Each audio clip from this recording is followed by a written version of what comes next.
Still cloud. Good morning. Welcome everybody to our perfect, completely technology perfect class.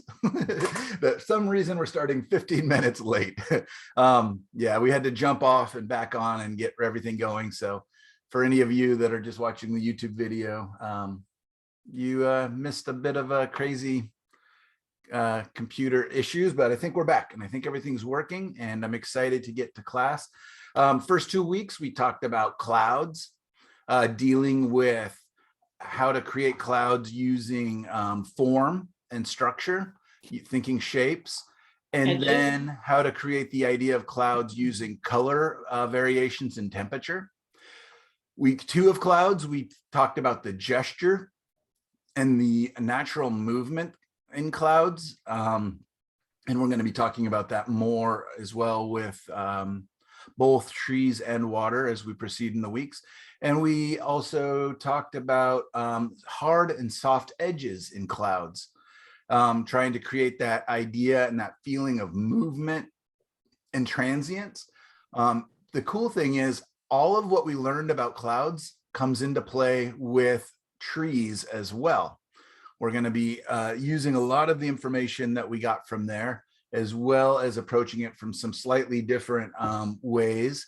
And so it's pretty neat. It's not like we completely, clouds are one completely separate thing in our landscape, and then trees are a completely separate thing, but they are slightly different. We do want to approach them and treat them slightly differently, just so that we get the appearance that some things are floating and, aloft above the ground, and some things are rooted and grounded. And then when we get to like rocks, we're going to want them to be heavy and permanent and kind of immobile. And so we'll be talking about that. And then when we get to water, it's a combination of all those things, plus reflection, plus depth, plus, all these other elements. So water can get really complicated. So that's why I wanted to approach it with sky first, down to trees, and then we're going to be dealing with water next. I'm going to see how this week goes. There's so much to cover with trees, of course. There's so much to cover with each one of these elements of nature. And I had said that I would like to do 1 week of trees so that we have 2 weeks for the final assignment. During the final assignment, I will be talking about rocks as well. But trees may need 2 weeks. So we'll kind of take a vote at the end of class and see what you guys think. If you'd rather have more time for the ending project, or if you'd rather go into more detail painting trees. Does that make sense? And is that okay with everybody? Yeah, painting trees intimidate me. I'm not exaggerating. Heck yeah, no, they are very intimidating. And they're they're so great, right? They so different. Like, just like clouds, I was like, do I go through the scientific, different types of clouds? Do I show you all the different weather elements that can happen? And I chose to go with a more abstract kind of, here's how to observe clouds. I don't think we always need to name them, like this is cumulus, this is stratus, whatever. I think it's in the observation and in the building them up that we will describe to the viewer what they are. And I think the same is true with trees. As I contemplated, do I break them down? Do I say, here's oak trees, here's pine trees, palm trees, cypress, all the different types of trees. There's hundreds, maybe thousands. I have no idea how many different types of trees there are. So of course I couldn't go through all of that. So I'll show you some of the big ones like oak trees and pine trees.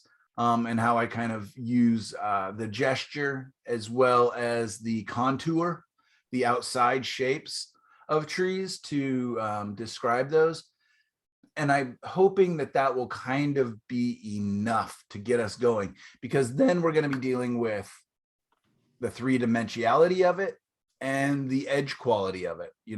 Where do you get softer edges? Where do you get the harder edges? Where do you get the darker spots and the lighter spots and the cooler spots and the warmer spots within trees to make them read properly? Does that make sense to everybody? Yes. So there is a lot. There's so very much. But I think instead of telling you tree specifics, because you can all look that up or go out and observe that. Like for me, trees are my favorite types of trees. And then probably like the California coastal trees, or even the Oregon coastal trees. I just love the trees that have been shaped by wind and really tough environments. And I think we all have our own favorite trees. You know, I've got friends who love painting pine trees. I've got other friends who birch trees are the, you know, the one for them. I did go through a big spell where I was painting lots and lots of birch trees because they're so interesting with their white bark and, you know, interesting markings. So anyways, so one of the things that I'd be really interested in hearing is your approach is like, when do you paint a tree? How much of it do you paint in the beginning, and how much do you leave for later?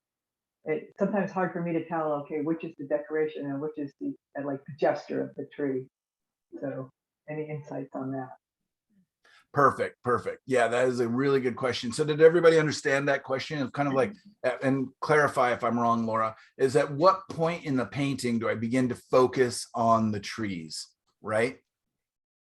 Right, so, and because you're constantly balancing paint between the tree and its background, and it seems like I've gotten it wrong and ended up in a muddle easily. Yeah, yeah, absolutely. That's a really good question. I can go ahead and start there. When I'm doing my paintings, just like I said before, is I rarely try to think about things, right? I rarely think I'm painting the sky, I'm painting the tree, I'm painting the grass, I'm painting the water. I try to think shapes, values, colors, right? And I also try to think in the process of my painting, big shapes to small shapes, dark shapes to light shapes, right? So in that process, when I see those forms, I'm trying to kind of keep them, I'm trying to think a little bit more abstractly. Again, just shapes, values, and colors. That helps me to decide at what stage do the trees come in. Are they big trees, or are they small trees? Are they dark shapes in the painting, or are they light shapes in the painting? Are they big masses, or, you know, delicate little details? Does that kind of help, Laura, a little bit? Yeah, that's good. So you're saying basically the same approach for the clouds that we talked about. Exactly right. In the videos, which I did review mostly, except I fell asleep. All right. Yeah, so it's really kind of, especially in the very beginning stages of my painting, when I'm working on kind of the sketch and the design and the overall feeling of the painting. Let me go ahead and grab a couple really quick.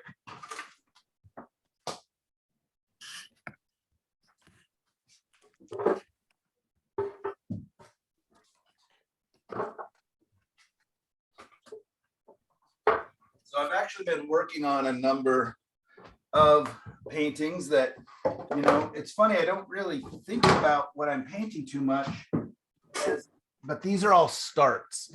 So these are all kind of the beginning, kind of wiping in, wiping out, just getting the big shapes and the big values in the paintings, correct, right? So like, here's one that's kind of a, let's see if I can light that a little better. So this is just some really skinny trees. I think they're kind of like a type of poplar, grow in Europe. Might be wrong. But anyways, little creek, and it's just very much loosely put in. But you can see, like, I'm trying to keep likes with likes, so darks together where they kind of merge and create a form and a shape. My lights kind of together, and a couple details. So anyway, it's kind of sketchy, as in very loose, but that's just kind of the rough idea. So I'm, you know, not thinking too much of like what's what. It's just kind of lights, darks, big shapes. And that's going to be the same in all of these. This is, I don't know if you guys can see that okay. Water down here, sky up above, some trees just kind of going off in the distance. I really like the negative shapes in these trees. And you can see that it's just fun still. I'm just looking again for that gesture, that kind of movement of the trees. Like this tree over here is quite rounded and soft, whereas these trees get a little more angular and interesting shapes. And I'm just looking at the big positives, the big negatives, the lights, the darks, and everything else. So I would come back into all of these. Jim, don't do that. What's that? Sorry, I thought I was on mute. Oh, that's all right. I would come back in and color all of these up here when I get, back to the easel with them. And beautiful reflections in the water. I love that. Right. And see, that's what's so nice is at this stage, nothing is important. Nothing is, I'll cover most all of this painting, but it allows me to get those shapes to kind of make sure things are lined up. Kind of figuring out what's the movement of that water. Is it, windy, or is it a, pretty clear day? Are the reflections, going to be more pristine, or is there movement? This is just a field not far from here, actually. And so these are just some dirt road that wraps around these trees and some fog kind of rolling back in there. So again, you see, I just do a lot of them in warm undercolors. And this just helps me to kind of block in my big shapes. And then I'll get to come back in with all the cools, the greens, the, grays and purples in the sky, everything else. But what I'm doing at this stage, Laura and everybody else, is just kind of establishing my design. If I was going in and thinking tree, all of this stuff, these are grasses on a field where the tractor's driven over, I could drive myself crazy. But if I just think big shapes, small shapes, darks, lights, and then there's something about your approach that even at this stage, it looks like trees with dark masses around the trunk, and they branch out to delicate ends. Are your warm colors acrylics, or are those oils, Michael? So far, these are all four of these that I'm going to show you are oils. Okay. But they started as oils, or did you use an acrylic underneath? No, these are all oils to start with. And they look beautiful as like tonalist as they are. Right. And that's, and that's kind of what I'm doing, is just kind of beginning to experiment. Like this one's quite a bit bigger. I don't know how big it is. But just to see what happens if I get bigger and bigger and still using this kind of wiping away method. And how loose can I let it be? Like how much information do I need to get? Whereas like, this one is pretty tight, right? You can kind of see where the little holes and everything else. I spent more time on this one, where this one's really quite loose, but I also, it has kind of a different feel, more dreamy, right? And so I'm just experimenting, and I can almost see these kind of going towards even abstraction at some point. I've talked about like David Sharpe, Sharpe, his work, and I'm really interested in the abstracting of the landscape, but still retaining character and personality and movement within the sky and the trees and everything else. Who knows if I'll go there? Who knows if my galleries would even let me go there? But it's something that's just an interest to me. And again, like a lot of times like this was a reward after a day of painting, just to kind of relax and use up some of my paint at the end of the day. I just kind of wiped this in, wiped it out. I was actually on a phone call with a friend that I'd grown up with and hadn't talked to in well over 20, maybe 30 years. And so that was interesting, just talking to him, catching up, and just doing this kind of almost subconsciously and just seeing what happens. Well, there's definitely something about your technique and your approach that really emphasizes the gesture. And I'm sorry, I'm having a hard time hearing you, Laura. What was that?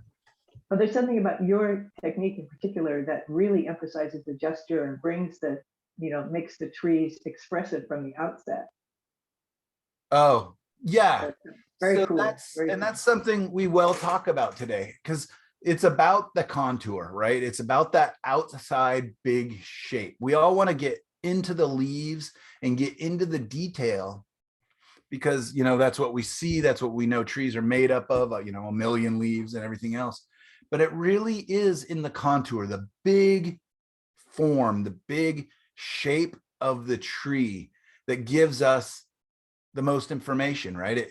It literally, you could, if I just showed you black and white, full silhouettes of different trees, you could tell me, oh, that's a palm tree. Oh, that's a oak tree. Oh, that's a cottonwood tree, right? I mean, you may not know the names to all the different species, but you'd be able to go, yeah, that's a recognizable different species of tree than this one. So I have to kind of remind myself of that, of oftentimes I want to get in there and start working on the bark and the, all the detail, but the detail comes, the detail will arrive if it's needed. And a lot of times, and I think it talks to that in the notes that I get sent with the email, that a lot of times you don't need nearly as much detail as you think you need in your trees. Oftentimes, less is more when it comes to trees. We'll get more feeling of character, more feeling of movement, more feeling of the overall idea and gesture of the painting. Here's another just right above me here. This is one I won't sell because this was kind of an interesting moment for me. I was out at Salvie Island with a group of friends painting an oak grove, and I was having a really tough time, and it just wasn't working. So I just kept wiping it away.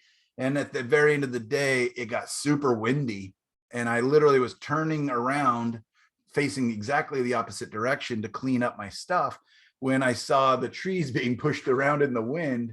And I literally just used my leftover paint and mushed the paint around on here.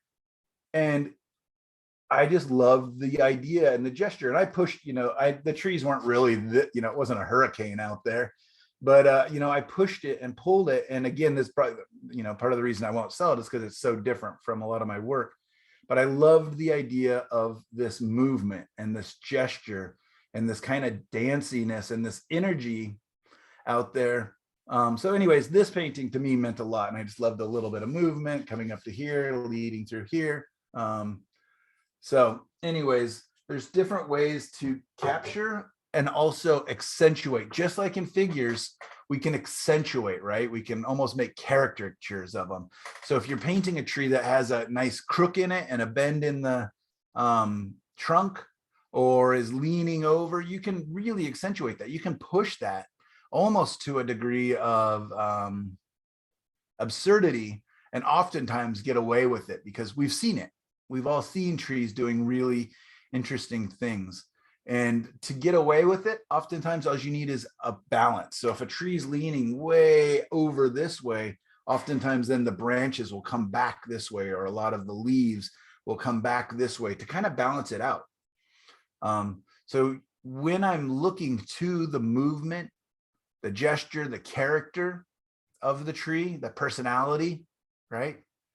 I also want to go, okay, well, how is it not falling over, right? What is the counterbalance? What's keeping it up, and how has it adjusted to this environment? Does that make sense? So what we're going to be talking about today is the big shape, the contour, the outside form of it. And then just like we did with the clouds, where we're learning about the structure, you try and watch how the light or the shadow is moving across it. Is the light coming down from the top? So the tops of the trees are picking up the light, or is it side lit, front lit, whatever it is. So where is the light source? Very quickly comes into play. But for all those ones I just showed you, they're probably all basically backlit for me. That just kind of seems to be something I'm very attracted to. It becomes part of my personal kind of style and taste. But for most artists, side lit seems to be more prominent because you get a strong shadow side and a strong light side, which really helps to create a feeling of form and structure. I think face lit, meaning the sun is behind us and lighting up the object in front of the viewer or the artist, can often be the hardest because it can be quite flat, but sure can be beautiful when done correctly, because you, especially if it's kind of the golden hour, right, where that warm, beautiful light's coming from behind us and illuminating the trees. You can do some really neat things. All right, any questions there? All right, great. I'm going to go ahead and quickly jump over, take a little break from trees, and get back to our Facebook page and show Catherine and everybody where you can find the different things. And let's talk about some of your guys' beautiful work that you shared on there really quickly. So share screen and bring up. All right. Is everybody seeing the Facebook page there? And it's moving. All right, great. So on here, when you're on your laptop and or computer, I have not figured out how to do it on my iPhone. I come to the top. So discussion is the main thing. That's where most things you're going to find there. Anything that's been posted, any of the beautiful pictures and homework and everything you can see there. If you're looking for references, or if you want to see just the pictures, go to the filter and go to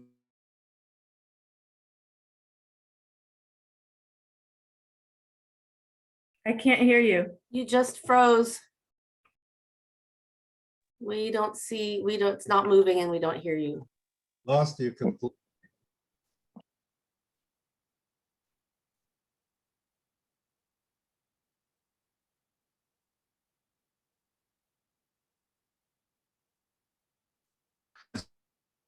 folders filled with pictures.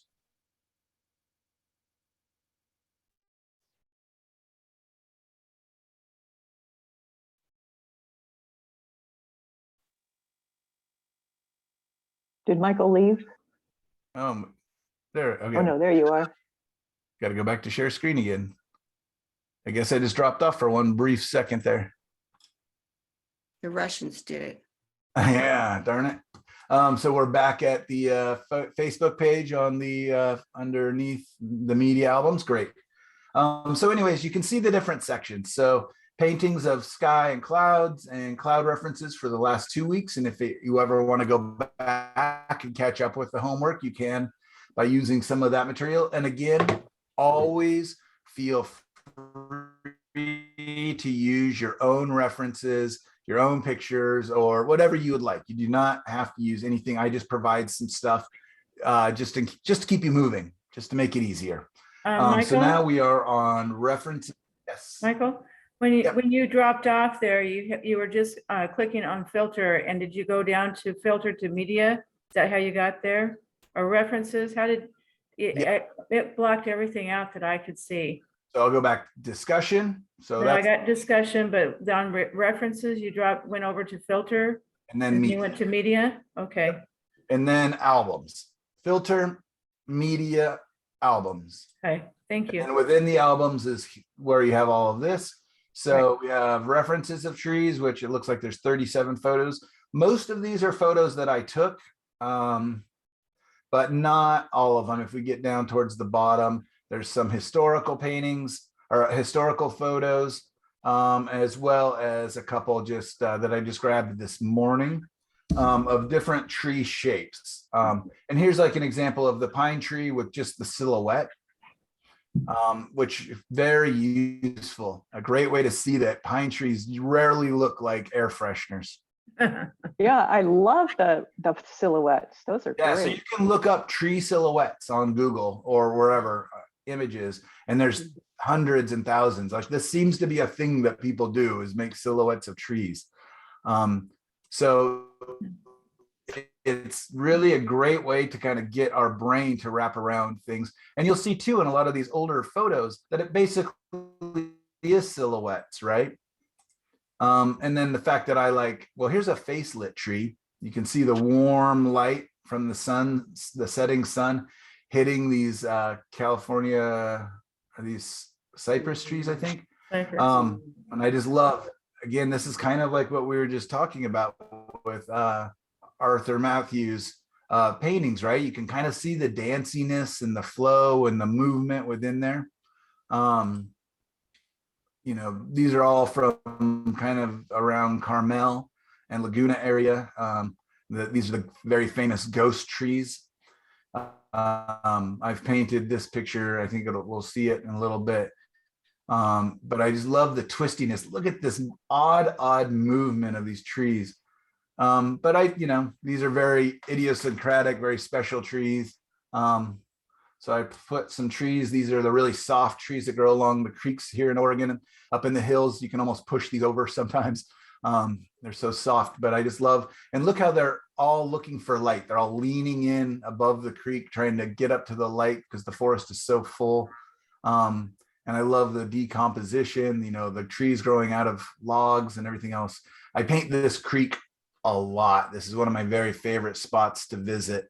I talked about it in our last class. some. These are just some beautiful oak trees that I saw, and just love the shadows and the light rolling back to this big field. I've been meaning to paint this picture and haven't yet, so maybe at some point here soon. And I've got all different seasons. This is our family cabin out near Lyons, Oregon, or Detroit Lake. This is the Sandy M. And again, I'm just attracted to backlit. That's just kind of part of my thing. I don't suggest everybody is into that or likes it, but what it does is helps me to see the silhouettes, plus kind of the glowing transparent leaves against the dark pine trees back there, right? I love the cast shadows, all sorts of things. So you're just going to kind of see things I'm attracted to. Here's another. This is taken through my sunglasses, so it made a very strange effect, right? This is a bird sanctuary near our house. And it just did interesting things, but it really helped me to see the shapes. I'm not sure if these are cottonwoods or what, but a lot of times I just don't really care too much about naming the trees.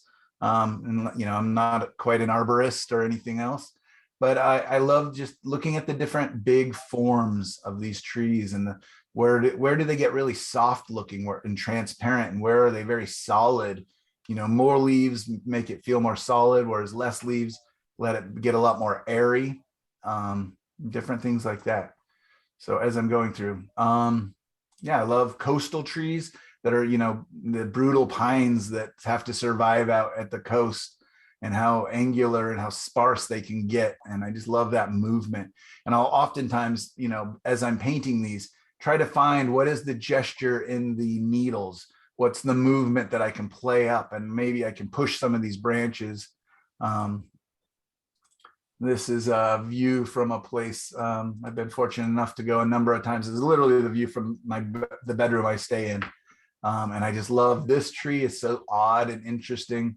And then I love these trees as well, how they kind of decided to work together and protect each other. And there's a whole line of trees like this where they've kind of grabbed onto each other with their canopies and protect each other. If this looks like a forest fire, that's because it is. This is near Jackson Hole, Wyoming, and there was fires off in the distance. The sun was rising, and it just made, like we've all seen recently in the last couple of years with the forest fires, that interesting light and interesting smoke. These are cottonwood trees for sure. It looks like one of your paintings. Well, I have painted this picture, but yeah, it really does. And there's definitely, an upside for me personally as an artist when there are forest fires, because I do get a lot of that kind of atmosphere that I like so much, that warm, soft light. So I will go out. Don't worry, I feel guilty for capitalizing on a forest fire, but sure do get some beautiful, we've all seen it, right? How beautiful sometimes the sunsets are when there's smoke in the air. And so almost eerie, but at the same time beautiful and kind of magical. And when there's smoke in the air, you can see the distance effect, with the furthest trees being the faintest ones. It's super pronounced in a smoky atmosphere. Yeah, look at back here, these trees, how soft edged they are, and and it's interesting too, because typically things get cooler as they recede into space, but oftentimes when you have backlit smoke, things get warmer as they recede into space. So if we go back and look at this tree, which is just so beautiful, right? You see how warm that gets. So it kind of begins to go against a lot of the rules of depth and perspective that, I teach you, where everything gets cooler, bluer, grayer as it recedes into space. So you do have to observe, like any rules are just guidelines and need to be observed to see what they're doing. More of the creek. This is just a little forest right near our house. This was up near Sisters, Oregon, and I just found that to be really neat. And I was with my daughter and her friend, and they wanted to do a little photo shoot. So I snapped this off really quickly before they trampled through all the snow and showed off their cute outfits in the snow. But I really like this. I love the, you've got the horizontal strong form of the darks, and And then you've got all these verticals, uprights, and then you do get some angles for a sense of movement and action, as well as the branches. I love the juxtaposition of the big, clean, open area down here, and then all the kind of crazy messiness of all the little spindly branches and everything else up here. So trees offer us so very much. This is not one of my photos. I think this must be, it looks like a photo probably from like Japan or somewhere. But I do love trees that are growing somewhere in spite of, you know, reality. Like it looks like it's literally just growing out of the side of a rock. And, you know, this tree is really having to work hard to live. And I find that really interesting. And then these kind of trees, these kind of pine trees or whatever, I just love the movement. I love the flow and forms that they get within them. So I'm oftentimes looking for stuff like that. This is Savi Island, just outside of Portland.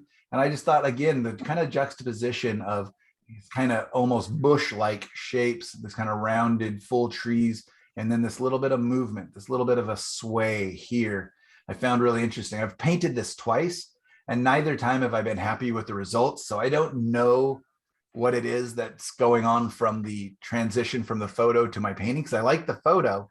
I just have not been happy with any of my paintings of it yet. So that's always interesting to kind of dissect and try to decide why and what. This is a pond on the way to another one of our cabins, or you know, another property that we have. This is Vernonia, actually, if anybody knows that.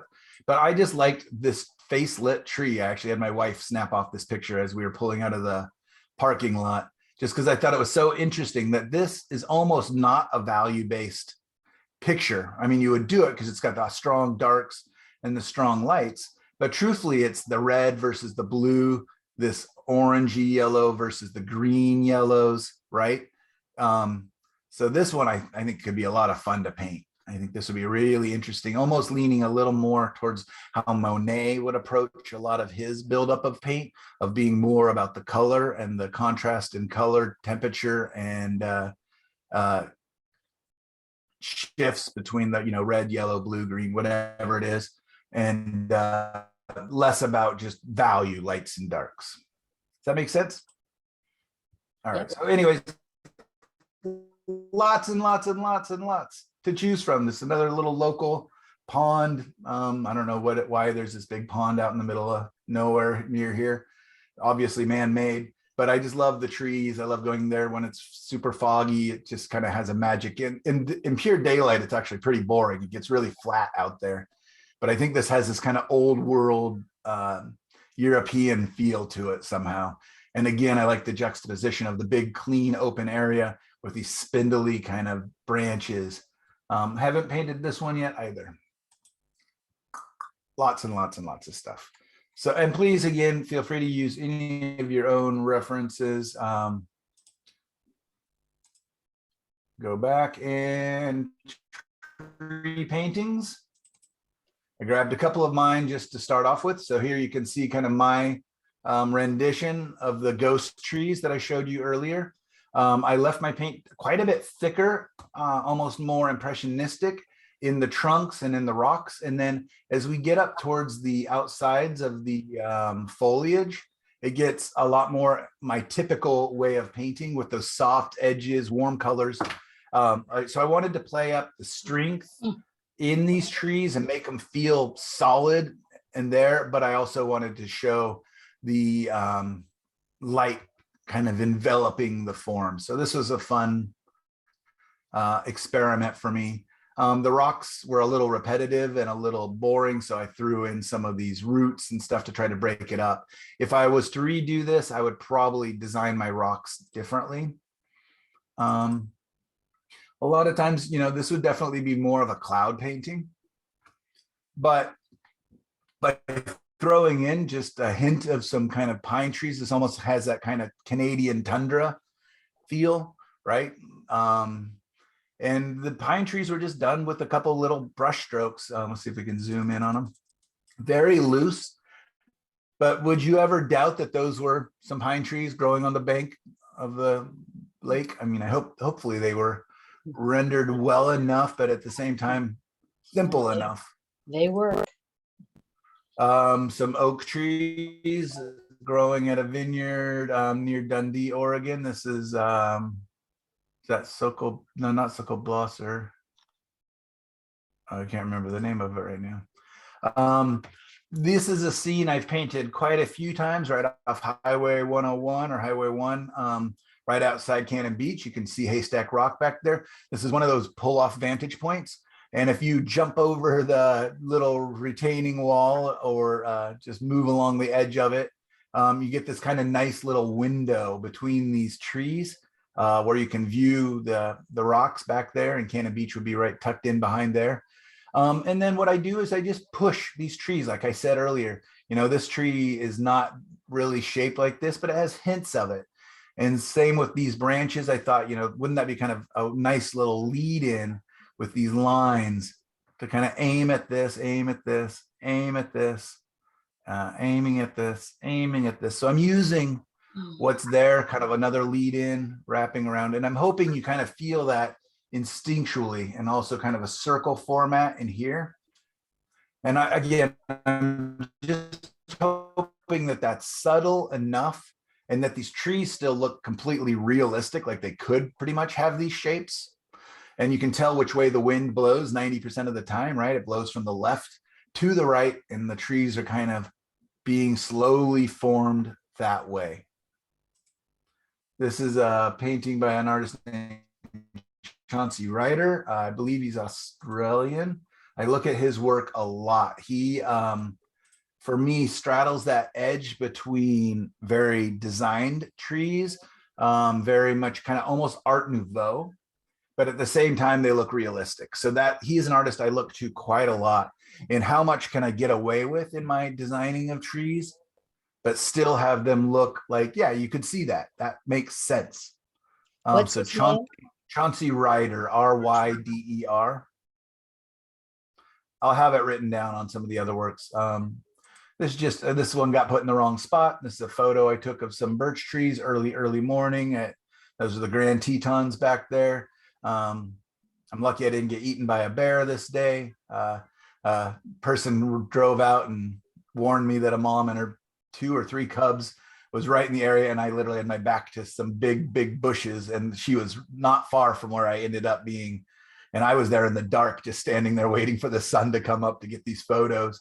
So a little scary. Back to that. So yeah, I've got a little bit of a mix in here.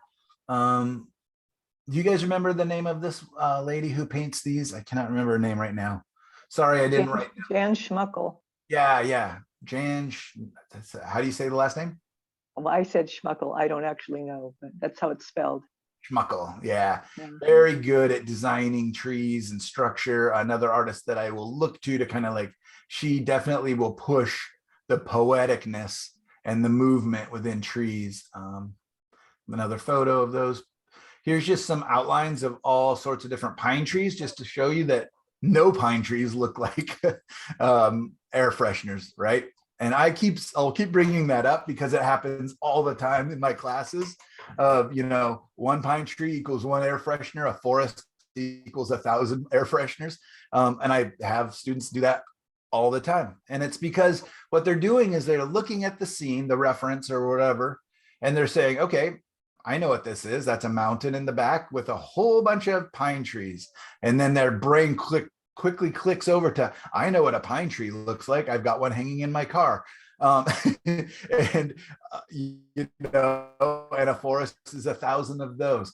And that's what happens is as we quickly revert over to the symbols of things, right? If you've ever read that painting or drawing on the left side of the brain or right side of the brain, whatever that is, she talks about that a lot, in that we click into symbology, symbols so much. So it happens like, oh, I know what a leaf looks like. Even if it's not the right leaf, you're like, a leaf is, you know, almond shape.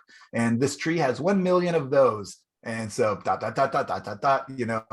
And so we get into the symbology, symbols of things. Grass is a stroke, you know, an upright stroke. So this grass, this lawn, this field has 1 million of those. So dot, dot, you know, slash, slash, slash, slash, slash. So we want to learn to observe. And again, that's why I try not to name things too often. That's why I get into, shapes, values, colors. You're going to get so sick and tired of me saying that, right? Shapes, values, colors. We do not paint things. We paint shapes, values, colors. It is impossibly difficult to wrap our brain around that.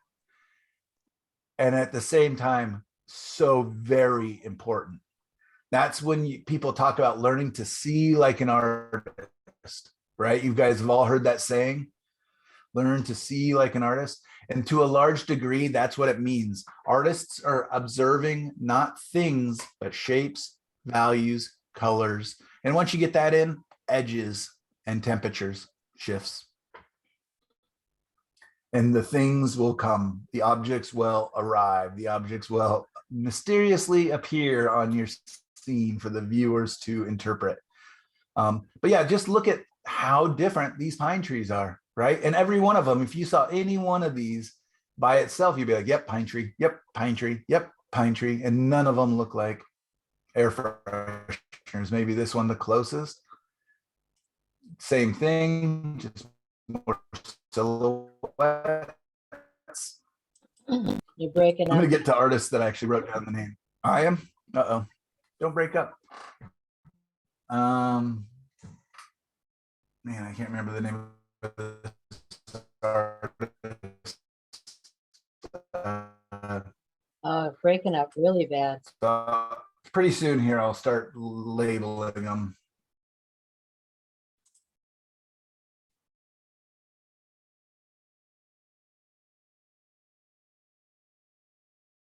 No sound.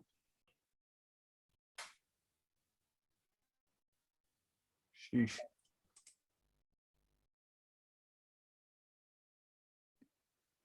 Lost you. No sound, Michael.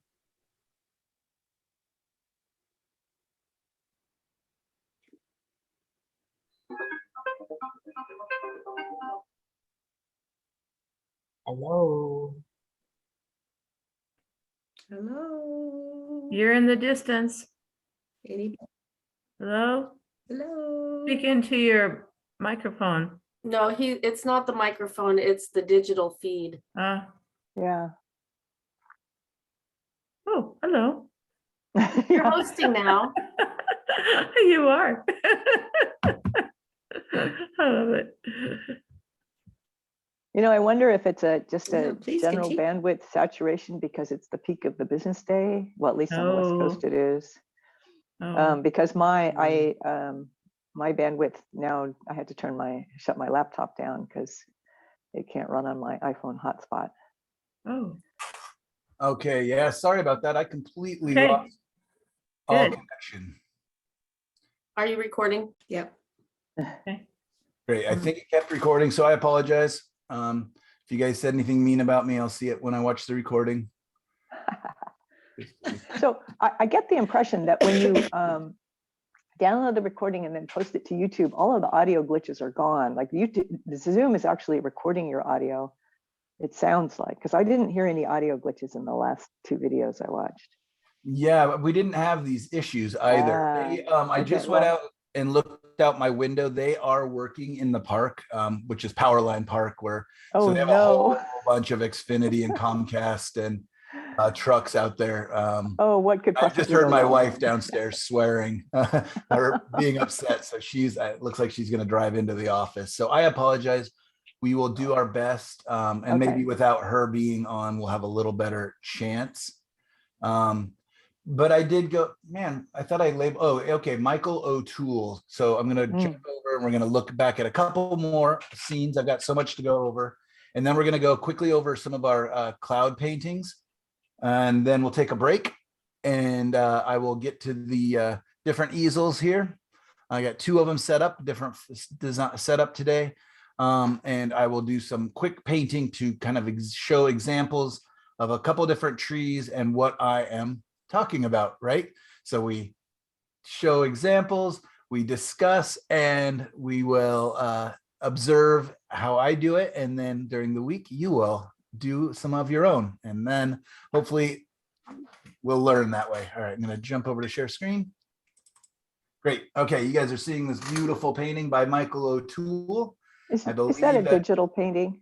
No, I don't think so. No, I think he does Ooh. acrylics. Yeah, he has so many. He's been painting Wow. for a long time before computers.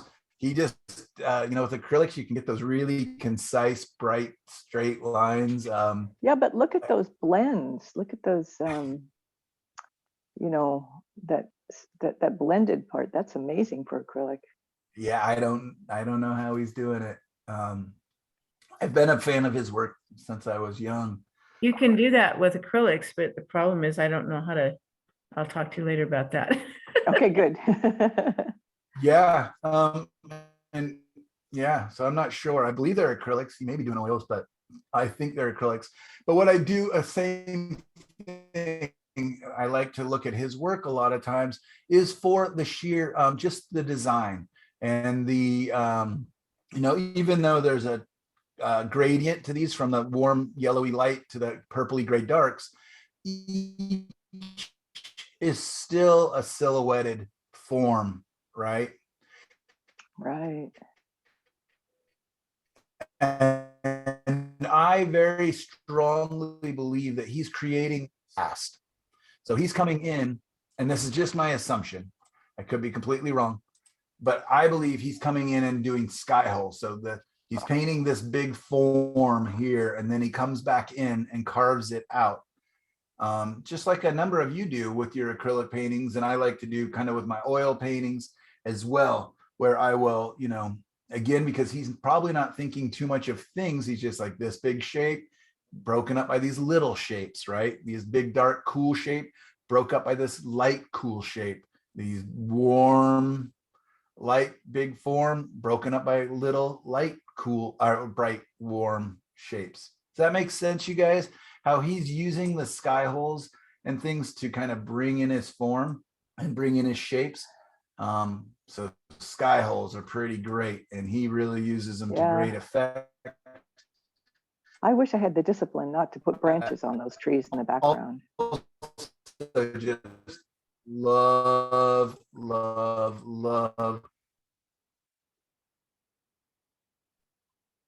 Yeah, well, especially where they're getting kind of blasted out by the light. Anything small would get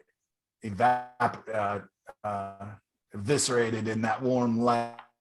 And and then he juxtaposes that against these nice, crisp, straight edges as well. And then the very strong structure of the boat. Let's look at another one of his. Yeah, you can just see references. I was thinking back to different artists that have influenced me. Here he's doing more face lit, feels like, or light's kind of wrapping through, but it does also feel like his light's coming from back here. So a little bit, yeah, I guess that is his light source here. So this tree is just getting hit by some of it, and it's thin enough. Yeah, you can see the light on the edge. So yeah, this is definitely his light source. Then you can see it down here where the light's coming and hitting across here. But again, I just love the shapes. He's willing to let some of the trees be fully ugly and kind of dead. And then some of them are kind of half where they're just, the weather's, knocking everything off them. Again, with how it's interesting, the tree trunks and how they play up against the poles on the boat as well. Anyways. And then look at the edge quality difference, right? He's got some things that are very structural, right? Some things that get a little softer. And then what happens with the clouds, they get really quite soft edged and they really feel different. If this was my painting, I would have definitely softened the edges of these mountains and probably some of my trees, but this is his style, his painting. And look how firm of an edge this boat has, and then firm of an edge the creek banks have, and then also the rocks, right? How the rocks, let's look at these rocks versus the clouds. Are you zoomed out how on that? differently All I they're see is treated. the close-up. Yeah, Wow, I just looked him up. He died in 2018. Oh, no. Yeah, that's Okay, well, really. thanks for looking that up. That's interesting, yeah, that he came I back to I mind wanted this to year. see And more of his paintings, and I didn't look up just to see if he was alive. well, yeah, and if you see some that you really like, please share them to the page, if it's something that's interesting to you. But I just like the design. I like you can definitely tell he goes out and he observes all these different types of pine trees, these pine trees in different stages of their life. The pine trees that are kind of in the grouping are going to be denser and thicker. You can see where the wind is hitting them. The trees that are braver and out on the edges are getting beat up more. The trees that are inside are going to be fuller and stronger because they're being protected by the other trees. And then look at the tops of the trees that are, daring to stick up and above into the weather, are also getting sheared off by the wind. So Yeah. and all these things that you can instinctually, just by looking at it, your brain instinctually fills in these story elements of how do these trees' lives work. This is Alexander Jacob. I only know about 5 or 6 paintings by this artist, and they all have this kind of same feel. He definitely went into this genre, or whatever you want to call it. But it's, again, for me, it's that kind of borderline Art Nouveau, very designed, very decorative, but at the same time beautiful and just realistic enough. I could see my work kind of leaning this direction, where I don't care for exacting reality in my work. I would rather get something beautiful and something kind of poetic and meaningful. Again, just talking about, there's nothing wrong with being a journalistic painter. And all of us are going to be different and have different varying degrees between a journalistic painter or a poetic painter, which is kind of where I consider myself, or, all the way to abstracted work, more like David Sharp, or to full abstraction. So anyways, these are the kind of artists that I look to just kind of like, how much are they getting away with? How much design and structural? This is an artist named Brent Cotton. I've shared his work a couple of times in different classes. He's a palette knife primarily painter. You can see that really in the snow and stuff here. Face lit, but with a strong cast shadow across the bottoms of these trees. And what I like looking to his work for is, again, just the lost edges, hard edges, thick paint, thin paint. Brent's really good at just kind of using all sorts of different elements, warm colors, cool colors, very, very cool colors, and letting it all work throughout his paintings. Who did you say this artist is? His name is Brent Cotton, Cotton, and he loves to paint cottonwood trees. That makes it easy to remember. He used to be neighbors with my sister in Montana, so got to meet him a couple times. Okay. Monet, probably heard of him before. And I'll have a couple of paintings. I bring him up a lot in my classes recently. I've just kind of also fallen in love with Monet the last 2 years, after seeing a couple shows back to back to back. And it was really fun to just get up close and spend time and really observe, and learning that Monet wasn't always painting in plein air, and that he was building up his paintings over time. And some of his paintings have big areas of thin paint as well as thick paint, because, for me, whenever I thought of Monet, I just thought thick paint, thick, juicy paint. But no, he actually really does have lots of areas of thinner paint, thick paint. And again, Monet, this one does work as a value study, but a lot of Monet's paintings are much more about color contrast than they are about value contrast.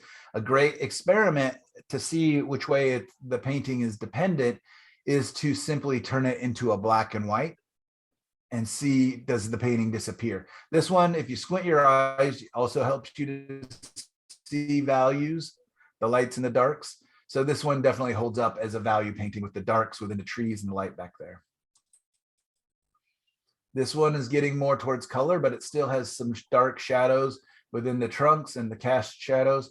He's also working very, very much with kind of that pointillism, right? Like George Seurat. And also optical color mixing. If we zoom up into these leaves, he's got a whole lot of different colors going on. but as you zoom out or as you squint your eyes, it becomes a whole nother color, a third color, which I really like doing. And yeah, I just like the movement in these. I'm not sure if these are olive trees. Some of the olive trees get this just interesting, beautiful, very much like they're kind of slowly taking, like an old man slowly taking a walk, hunched over, and they almost have these legs where things, where they've grown. Anyways, lots of fun. Broken color, where it's just one color next to another. Another Monet. This one's a little bit like the trees that I showed you first of the painting. I think they're a type of poplar tree, but I'm not positive. You see these a lot in Europe, along the canals and things, and they always make these beautiful, interesting designs. Also along some of the canals and waterways in Montana, where my sister lives, there are cottonwoods versus the poplars, but it gets kind of a similar reflection and effect. So I like playing that up. I love trees on banks of water with the reflection. I paint a lot of that kind of scenery. Oh, that looks like the same one. This is David Sharp that I brought up earlier, Sharpe. And if you look up here in the right corner, you can actually see the names. For a lot of them, I did put them in. And I just wanted to show you, this is putting like with like. So there's a whole band of trees here and then a couple coming forward, and he just blended them all together, right? So that these trees, our brain just goes, yep, these are also trees back here. Very abstract, very loose, not for everybody. I happen to love his work. Kind of, maybe you can see a little bit of those trees that I painted blowing in the wind from Savi Island that I showed you. Another one of David Sharp's. Look at, it's just about the the contours of these trees. You just got big shapes, no light really going on in there, a little bit of a movement, some soft edge, some harder edge. I don't know. So go ahead, please. Have you seen his paintings in the flesh? I never have, no. I'm wondering how much paint is on there. Yeah, good question. I think some have a lot and some have very little. Because some he works and works, but you can see where he's carved back in with the back of his paintbrush or something sharp to even get some lines, and he signed it with his paintbrush. So I imagine this is a very quick, very gestural painting. And I love doing these, and sometimes they work and sometimes they don't, but they're quick and gestural. So if they don't work, just rub them out and do it again, rub it out, do it again, right? Yeah, some of you, you're going to be attracted to this work, others of you not at all, and I get that completely. This is Don Bishop. I brought him up a lot in my classes, talking about, he was the one that challenged me to focus on design and composition more. This is an odd one. He does these from time to time. He calls them his jewel tone paintings, and they're very, very colorful and very bright. He's using colors that are just way out there on the spectrum. He doesn't do a whole lot of these, but I thought it was interesting, and I wanted to show it to you as look how outlandish you can get, right? And it still reads as trees. Love the soft edges and the hard edges, the negative shapes coming in with the sky holes.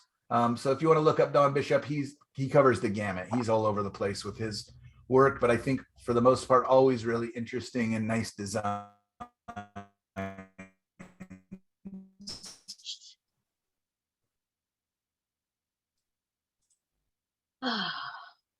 Did I lose you guys again? Yeah. What is going on today? Okay, are we back? Just for a moment. We're back. Yeah, better.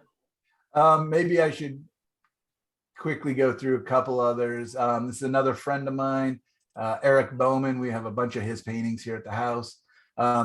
He also just pushes things. He does a lot of Western scenes now. I've got some of his jazz series of paintings. But we go out and plein air paint together as well. And it's always interesting to see how he stylizes things. He's got a very California, he grew up in California on the coast, skateboarding and doing a lot of that stuff, and has kind of a different visual aesthetic to his work. It's a little bit Art Nouveau too. Yes, absolutely. How did I get to here? I wanted to show you Ivan Shishkin, I think. Yeah, I love this painting by Edgar Payne. That was the one I used in the handout. I just find this to be so beautiful and a place you want to be, right? You want to be here on a hot summer's day, sitting in the shade, reading a book. Yeah, I think this is, this is Isaac Levitan. Definitely, if you don't know Isaac Levitan's work, please look it up. This painting just amazes me with being all about the dappled light. This looks a lot like the scenery in Bulgaria, where my wife's family's from and where we visit every couple years when we get out into the rural villages and stuff. I would love to do some paintings more in line with this at some point. I'm gonna just kind of skip ahead. You guys can go back and look through these. I wanted to get to Percy Gray. Percy Gray is one of the few watercolorists I look at on the regular. I really like his work. I believe it's a him. Yeah, what's this one? 1910, I think maybe this was painted. But this one really, you can see the outside of the shape, the irregularity of it, the lean, but yet the balance. I love this painting. If anybody wants to do like this in oils or acrylics, or look, I'm actually even thinking about doing my assignment of look at Percy Gray's paintings and copy or, do one based on him. He's just such an interesting painter. Let's see if we have some more of his work. Was he in another Percy California? Gray. Yeah, for sure. Yeah, a lot of the eucalyptus trees and different things down there. And a lot of times when I'm kind of making up my own trees, there'll be kind of a combination of a eucalyptus and an oak tree, which is funny because everybody, when they see them, goes, oh, that's just like the trees I have back home in Louisiana, or the trees I have in California, or the trees I have in Oregon. So when I combine and kind of make up my own Orwick trees, people will see the tree that they most associate with. So it's kind of fun. Anyways, please look up Percy Gray. If He's you guys actually want to, Henry Percy Gray. Oh, is it really? Yeah. Huh. What did you say? Henry Percy Gray. Is that Gray or Grey? AY. Yeah. Okay, thanks. A couple others here. That's another Chauncey Ryder. And then I wanted to get to some more decorative artists. Who knows who this is without looking up here? That's right, Tom Thompson, famous Canadian painter, group of 7, but he would be the 8th member. Died in a tragic canoe accident, but really beautiful, beautiful work. I just love seeing his decorative stuff. I've got 2 of them here. It's this kind of almost stained glass look to kind of impressionism, kind of just the movement at the same time. Oh boy, you're really breaking up bad. Craziness at the same time. I'm breaking up bad? For me, maybe nobody else. No, I heard it too. Man, I am so sorry, guys. Look at that background. You're okay. Kind of the pointillism. This looks a lot like Erin Hansen.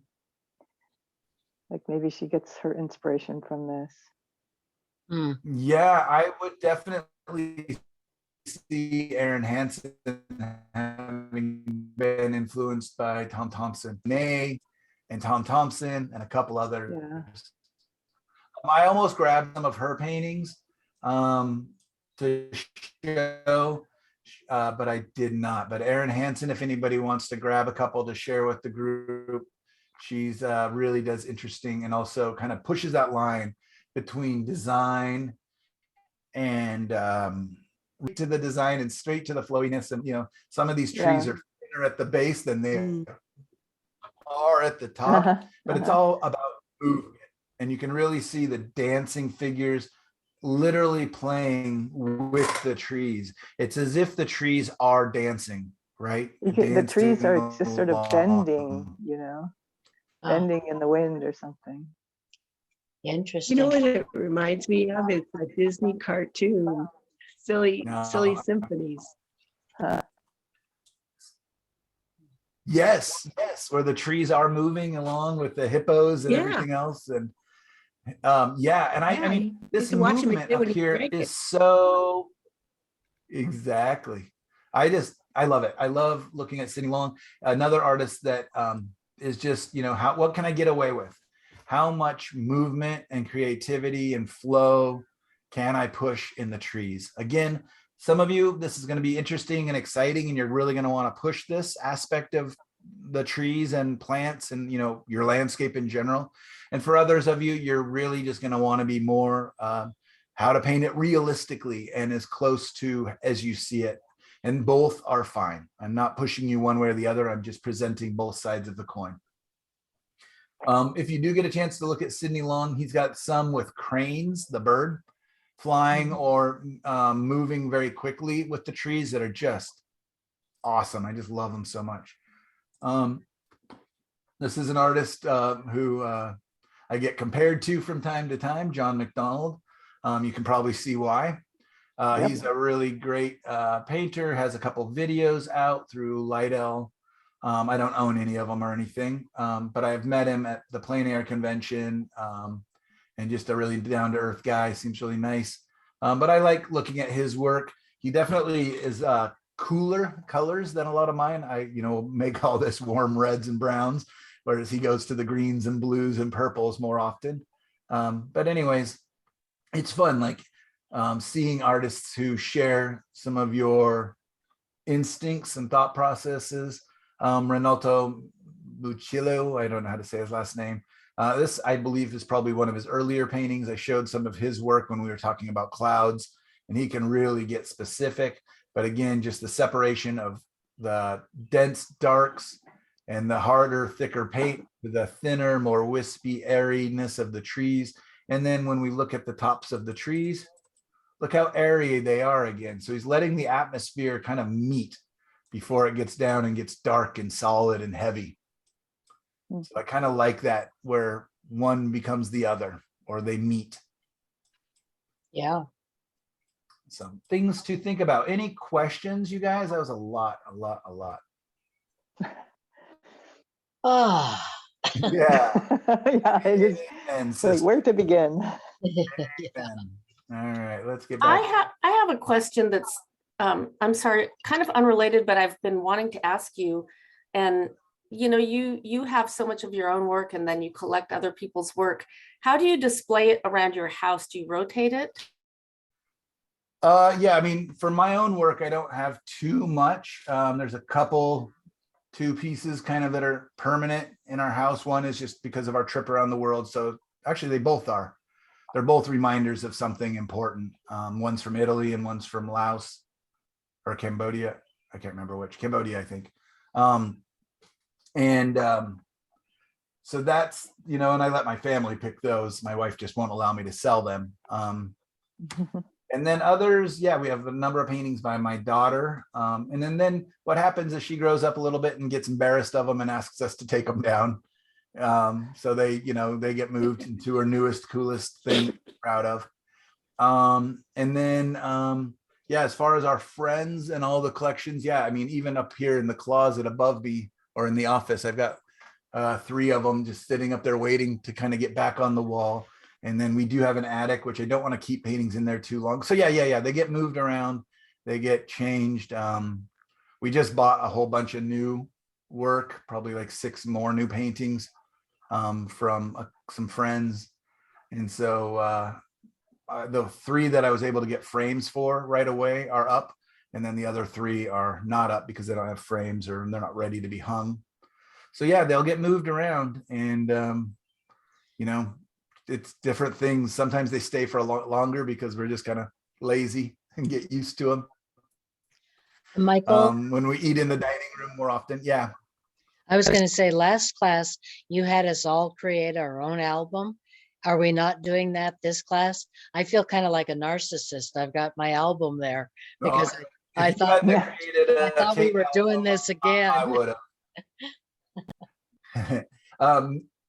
I It- think we decided it wasn't that great, right, Yeah. Laura? Like, Oh, As I put 'em recall, there. I was the person, Well- I was the person who suggested it, and it just turned out to be more trouble than it was worth, in my oh, opinion. okay. Yeah, I'll get mine deleted then. yeah, because it was showing up there, but not on the main page. Right, and it uh, wouldn't allow you to put the most recent things first, so you always had to scroll way to the end to see the most recent additions. Oh, It's okay, just nuts. okay. okay, Well, after class, I will delete it. so let's talk about a couple people's work who we didn't talk about last week. If you're able to turn in this assignment this week, who do we have that I didn't talk about last week Me, that was able to turn in something for this week that would like? Who's me? Kathleen. Kathleen. All right, which one is yours, Kathleen? This one? That's one, and No, then that's mine. there's another one right next to it. This, That's not, yeah, that one. And then the one to the left. these two. Yeah. Okay, let's have a peek. Go to the black and white first. That's All right, just, great. That's just my acrylic. I haven't glazed it yet. Great. Well, I look Nice. forward to it. It looks like you got nice movement. I love the kind of radiating lines, right? It's definitely got a nice pattern. It's very exciting. You have the strong horizon, a horizontal line that grounds everything, but then you've got angles coming in from every direction, the rows of the fields and the stripes, the radiating lines of the sky. So I think this is going to be nice and dramatic and very interesting. As far as your rows go, just like anything else, they're going to get thinner as they get further away from us. These are pretty consistent, but the fun thing is that just by simply having them at angles implies depth. Isn't that interesting? So that's kind of cool. And so that works out. I think this is going to be a lot of fun. I look forward to seeing it when you get some glaze on there. Do you have any questions about it at all at this point? Not really. I just added those lines last minute, and you're right. I should have made them smaller toward the back. And the next one, I think I made the same mistake. So That's okay. You'll be able to kind of fix that up as you go along. And I'm definitely feeling like your light source is going to be down along the horizon. You can kind of see it washing out some of the hills where they might get a little warmer and then cooler and darker as they go away. The lighter yellows and reds or whatever color you're going to use in your sky going up to the cool. So I think this could be a lot of fun. All right, look at that. That's beautiful. Lots of nice movement, interesting. It definitely, you know, I know that last week you were saying you weren't quite thinking you were understanding gesture, but I sure see a lot of gesture. And maybe after seeing some of those tree references, you're kind of seeing what I was talking about in kind of the flow and the movement and everything else, right? And this definitely has that. You've got these varying, you know, these big white clouds kind of in the foreground, these darker clouds kind of further away and higher up in the sky. These trees, and I love the soft edges on the tops of those trees. I think this is really, really nice. And you've got the lights versus the darks versus the lights. So your eye just kind of keeps moving around. And yeah, very nice. What would you like to tell us about this painting? I liked it, you know, but that's all I can say. I mean, I did this so quickly because of moving and packing and everything else. I feel so overloaded. It's amazing that Yeah, you know. I think the can't power, imagine. the thing that works really well in this is it looks like it was just, you know, is it just a rush of painting? It looks great. Yeah, it literally looks like you could have almost painted it somewhat plein air, like you're really just trying to capture that moment. Yeah. Look Yeah, at I the mean, lovely this is colors really too. beautiful. The pinks and the yellows and the turquoise and the purples, and it's really nice. Yeah, and the overlapping of different levels of clouds, really, yeah, very nice, Kathleen. Kate, Thank I you. really like it. Yeah, nice job. Okay. Fred, were you able to turn in anything this week? Oops, I'm not hearing you, Fred. Sorry. Looks like you're not muted, but I still can't hear you. Yeah, can you hear me now? Yep. Yeah, I did two of the same thing. I think like the first, Are they these two? no, scroll up, it's one above what you were just pointing at. Those two, Oh, really? These no, are not those two. That one okay. to the left there. Let's have a peek. Whoa. Oh, so you went the more graphic, leaving the brush strokes. Very nice. Well, I wasn't satisfied. I didn't like it at all, although, and so I tried to do it again using a different, a little different approach. But this one occurs to me to be a little bit more uniform and has more unity. The other two are down below a little bit. And I think what I'm struggling with is, yeah, like you're pointing at it right now. Whoops, up. No, they're the same. It's the same right there. This one, yeah. Yeah, Okay. those two. You see, there's the, Here's your reference. yeah, there's the reference. Yeah, beautiful reference. Very nice. Okay, and then, So, yeah, here's something that's happening, I believe, a little bit is you're seeing light and temperature a little bit mixed up. yeah, I think so. So lightness or brightness versus warmth often kind of get a little bit mixed up in our head. So what may be beneficial is turning this into a black and white and this. And what happens is your what is light and bright over here, also warm, but you're seeing as more just warm. And these yellows are actually quite dark than compared to this. Yes. So that's really common. I do it a lot myself when I'm out plein air painting and just kind of pushing along, is that it's a strange occurrence in our head where we mix up warms and lights. So yellows, oftentimes we will either overly lighten or we will darken.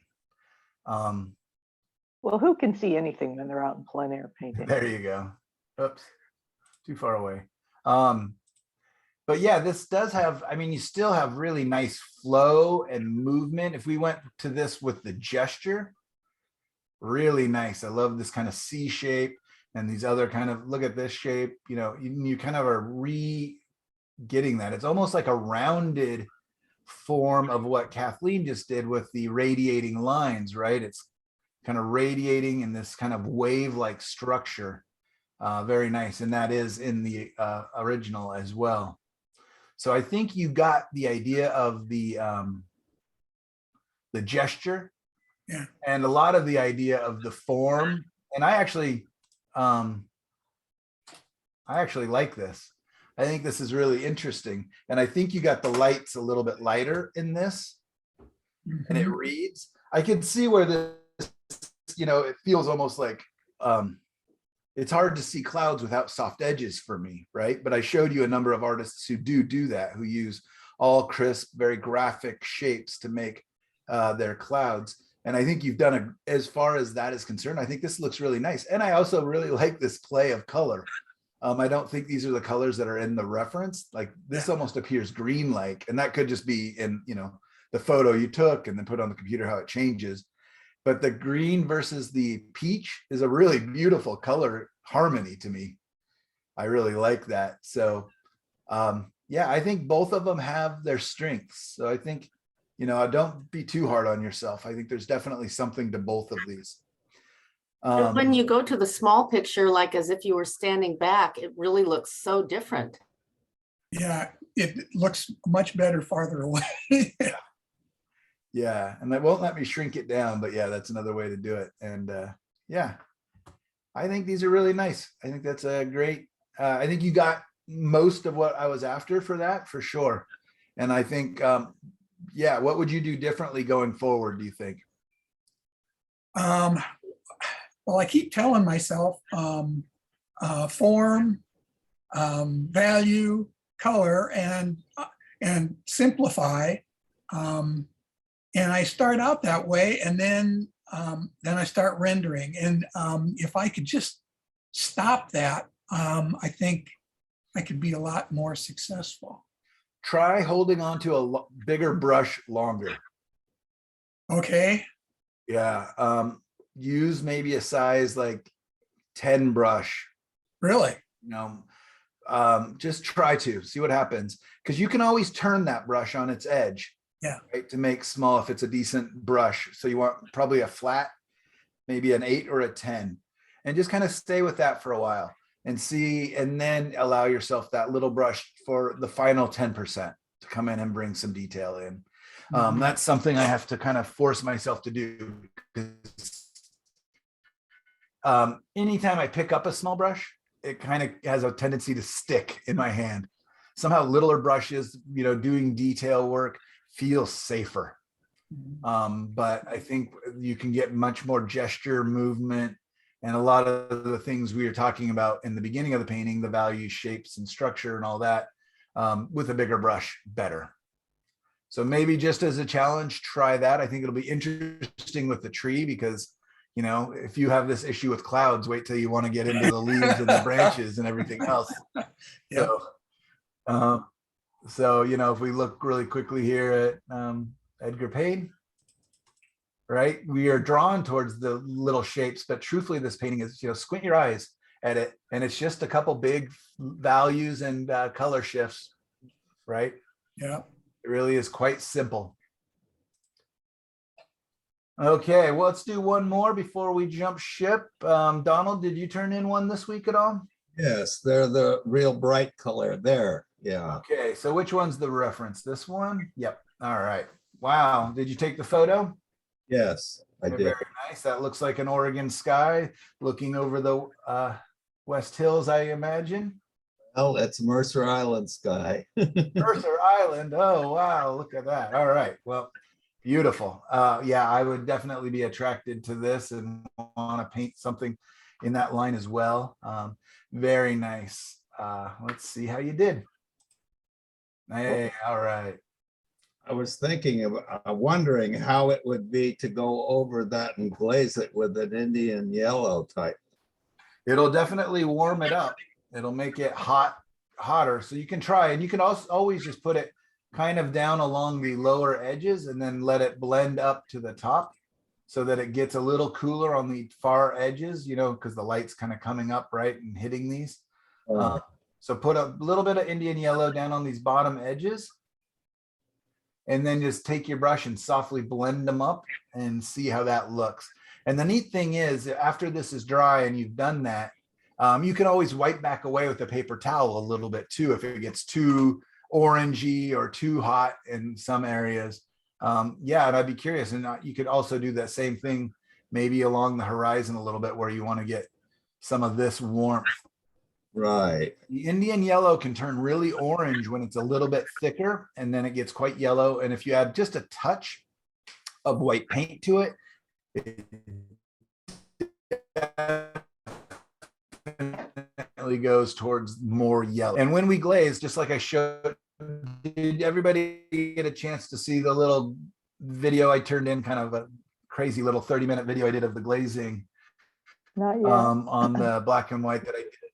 So it's on the Facebook page. I should have sent that with the last email. But anyways, yeah, nice job on here. Let's quickly, before we go to break, go back to discussion. I'm just going to quickly fast forward through that just to make sure. Did most people see it or no? The video? Yeah. I saw that you posted it, but Yes. And I haven't gotten to watched yet. it. It was really interesting. Video for this week. And I'll fast forward through it here. But this is the black and white. Let me pause that. The black and white that we did last week. I instantly after class was saying, I don't know when we're going to have time to get back to this during class. We fill the class so full. So I just figured I would do it as like a bonus video. So anyways, you can watch it. It's only 35 minutes long or so. But very quickly, I just want to kind of show you what I was talking about. And the cool thing is all you have to do is just take the scroller at the bottom, and it's almost just like getting a time lapse, right? Ooh, wow. You can see how ugly it gets. Like it's hideous. It's in the beginning, and I totally get that, and I know that, and it's scary doing it. You have to be willing to sacrifice some paintings to learn this, and they're not all going to work out. And if you ever let all three primaries, the red, yellow, and blue meet, it is going to go brown on you. So you'll see that I go from yellow to red, knowing that between there's going to be orange, and then from red to blue, and knowing that it'll be purple between those, right? Where they begin to Here, I have a blend. question. So you'll see, please. What you're starting with an Indian yellow glaze? Is that the first one? At the bottom, glaze? yeah. So Indian And yellow, then what I'm going from my so- warms to my cools. So my experience is if I put Indian yellow over gray acrylic, it goes green, it goes very olive green. Did that happen to you, or do you have a trick to keep that from happening? So yeah, you and I were both wrestling with that during the last class, the color class. And so I think I mentioned in that class that I was going to begin to experiment with a couple of color options and ideas. Does anybody remember what I did to kind of solve for that a little bit? I think that you changed you went to a different black. Yeah, so what I did was I took the brightest, lightest yellow I could find and added a little bit of that to the white. And then within the black, I added I've been experimenting, adding a little bit of red to the black. But actually in this one, I added a little bit of burnt umber to the black, just to give it a touch warmer. To the underpainting? Yeah, to the acrylic painting. Oh. So I mixed burnt umber with the black, and I mixed just a touch of yellow with the white. So if we go back to the beginning, you can kind of see that the white is almost a little bit yellowish, and the darks are not so blue. They're a little bit warmer. Huh. So again, I'm still experimenting with that, but that was a really good point that Laura just made. If you're doing just straight black and white and then you go into glaze, know that when you glaze yellow over it, it will go green, because the black is in fact just a very, very, very dark blue. And the white is very cold, very cool. So yeah, let's see if you can see that the yellow, when I put it in, stayed pretty yellow. Didn't tend to go green, right? And so then. So how did this end up? Are we gonna see? Can you show us the end? So it gets. Let's build up tension. Let's go and show you how ugly it is at first. I'm going in. I'm jumping around. Let me go. I'm just going to go like every couple minutes. So there, yellow to red, knowing that it's going to go to orange, and I'm wanting it to go warm to cool as it goes up. Bringing in my blues, and then making the blues go to purple by adding a little red into that. So far I'm just using ultramarine blue, quinacridone red, Indian yellow. That's all the colors I'm using. Then I begin to blend them so that the purples really get warm, and then also some of those purples come down and start to cool the tops of the clouds. And then the yellow is sneaking its way up into the reds to kind of warm the undersides of the paintings. Donald, that's what I was just talking about with your painting. That's why I want to show you this, is kind of the tops of the clouds. You probably want a little bit different than the undersides of the clouds. Again, always thinking about your light source. I felt like the red got too strong, so I started really kind of vigilantly wiping back away. I got a little bit chicken, a little bit scared there, but I also wanted to be able to control it. And so we'll keep going. Then I brought a little bit of yellow to where the clouds are sticking out underneath, and kept blending. And so the cool thing is I'm still very transparent at this stage. And right about here is when I'm going to start bringing in a little bit of opaque paint. I think I may have already done so with the blue, brought a little bit of white in to gets warmer. Now I'm beginning to come into the landscape a little bit, the ground plane. So I just cooled back my far mountain by adding blues and purples and a little bit of warmer reds on top where the light's peeking over the edge.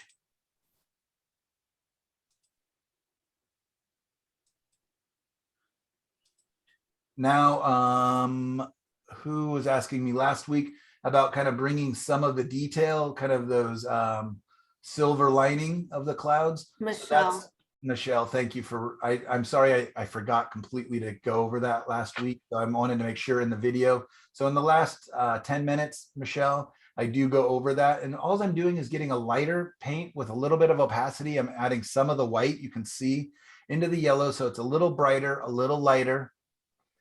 And I'm using a small brush right there, Fred. So I've used the big brush up until now.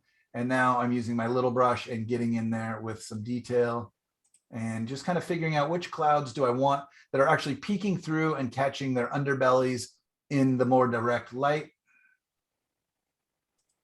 And I've painted, warmed up and let it come to cool. So it's kind of an inverse, right? The ground goes from cool darks to warms, and the sky does the inverse, cool darks to warms, right? So they both kind of meet in there. And there we go. This was helpful, and just post in the comments questions you may have about what I was doing there. But anyways, glazing using transparent paint over. So yeah, you may find that useful. That may be, a lot of times this will be my quick, because you saw I did, how long did it take to paint that black and white? Probably about 15-20 minutes. And then the glazing did all that with talking in about 30 minutes, 35 minutes. And then I started to come into it with opaque paint. The finished version, I should post it. I actually dropped it off at the gallery this weekend. And what I did was just go over certain areas with more opaque paint where I wanted thicker paint. The yellows in here get lighter and brighter, and that's it. Does that make sense, everybody? Kind of why I would use glazing. Yep. Most people will glaze at the end of a painting. I will glaze throughout different stages of a painting. I think that it can be used at the beginning, middle, and end. A lot of times I will use glazing at the end if I'm just losing a feeling of harmony in my paintings, like the colors are getting too separate of each other. I will use glazing to kind of bring everybody back into a nice, harmonious, related family. Any questions on that before we take a little break? I have one question, that is, where I use all acrylics, do I need to do a oil painting type of glaze over my acrylics instead, because I haven't done the glazing yet? So with acrylics, what you're going to want to do is look for transparent colors. Okay. You want to do glazing. Okay. I do have some specific glazing acrylic paints. I have not had good luck with them, but I'm also not much of an acrylic painter, truthfully. You also have different mediums that will slow their drying time down and add translucency, right? Right. So I would probably be experimenting with some of those, like the different like GAC and that type of stuff. Yes. Okay. Yes. My daughter has that. I've never touched it. I don't know exactly what it is. But yes, something like that. I apologize that I can't tell you a whole lot more. And with acrylics, you don't see glazing too much in straight acrylic paintings. And that's due to the drying time and probably due to some of the other qualities. So I'm going to say if glazing is something that you're interested in, we can either do a little more research together and get back to each other and see, or you can do some experimenting and get back to me and let me know. I'll do some experimenting and see what I can do. I can recommend a couple of things. That's right. Yeah, Laura. Yeah. Laura? One thing is there's high flow, Golden makes a high flow transparent line, which is a very thin acrylic. It's in a, kind of a watery medium, but then they also sell the medium separately. I think it's called the high flow medium. And it's very thin, and you can apply it like almost like a wash, and it dries very quickly. So you can put thin layers and kind of sneak up on where you're going. And you have to use transparent colors, of course. Okay. And the trouble with acrylic is you can never rub it off. Like in oil, if you don't like the way it looks, you can just get a, thinner.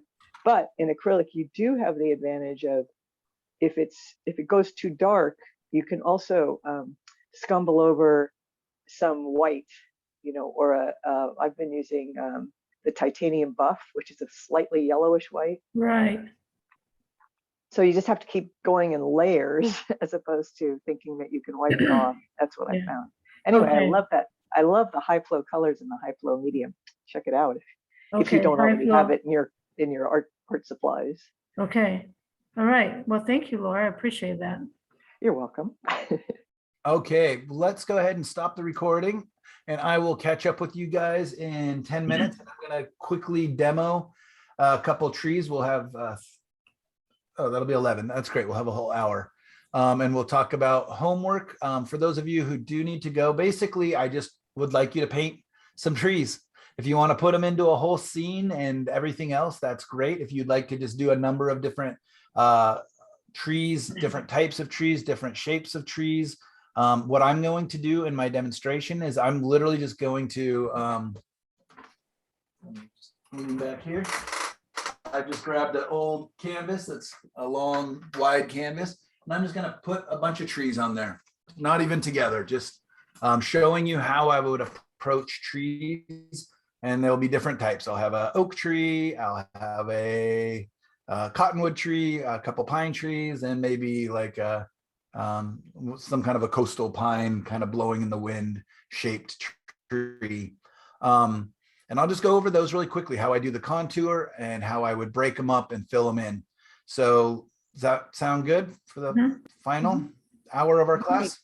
Great. All right. I will see you guys in 10 minutes. Okay. Yes.